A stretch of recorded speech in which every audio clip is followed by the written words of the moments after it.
Welcome to the Eduonics series, WordPress Security and SEO. My name is Brad Travesey and I will be your instructor for this lesson. This is an introduction to Part A, which will be all about security. Here's a quick rundown of what we'll be going over. We'll be talking about safety precautions and strategies, things like safe passwords and software updates. We'll also talk about WordPress admin area security to lock down our admin area. User access control. We'll use multiple WordPress plugins for various types of security aspects. Server and file security using htaccess and other methods. We'll secure our media such as images and videos so that people can't steal them off our website, and we'll also talk about how to actually protect text so people can't copy and paste your website text.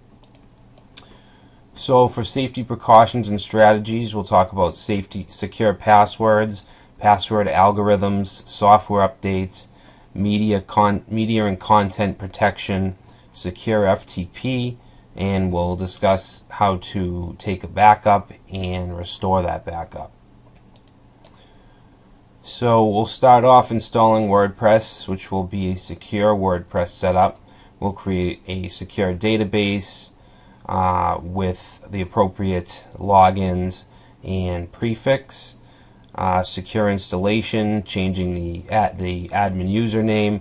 We'll set up our salt encryption keys, and then we'll do a secure configuration, which might involve moving the config file and protecting the admin folder. A .htaccess file is a file that is used with Apache servers and some other servers, and we can use it to do pretty much anything in terms of securing our content. We can restrict certain files and folders so that nobody can view them. We can make it so that only people with certain IPs can view them. We can prevent browsing in empty directories or directories without an index file, and we can also set up redirects. As I said, we'll be using quite a few different WordPress plugins. We'll be using Akismet, which is an extremely popular plugin which fights spam on your WordPress site, especially in the comments section.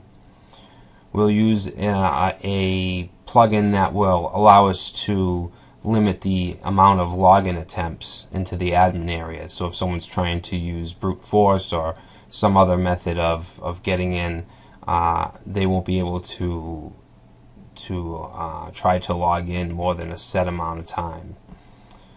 Two-factor authentication, which means that you would need two different methods to log in. One would be a username and password, and another could be an email, a random email password, or a mobile text. And we'll use one or two plugins that have a lot of different security functionality that we can configure just for overall protection. As I said, we'll protect our text so that users can't copy and paste. There's only so much protection you can do with text and images, but for images, for instance, we'll disable the right-clicking and the Save As menu item. For videos, I'll show you how to use an HTML5 video plugin instead of posting on YouTube and then embedding onto your website. And we'll also learn about file protection. In addition to the .htaccess file, we'll set up some directory password protection. So that's basically the gist of Part A. We covered just about any WordPress security issue that you can think of. So without further ado, let's get started.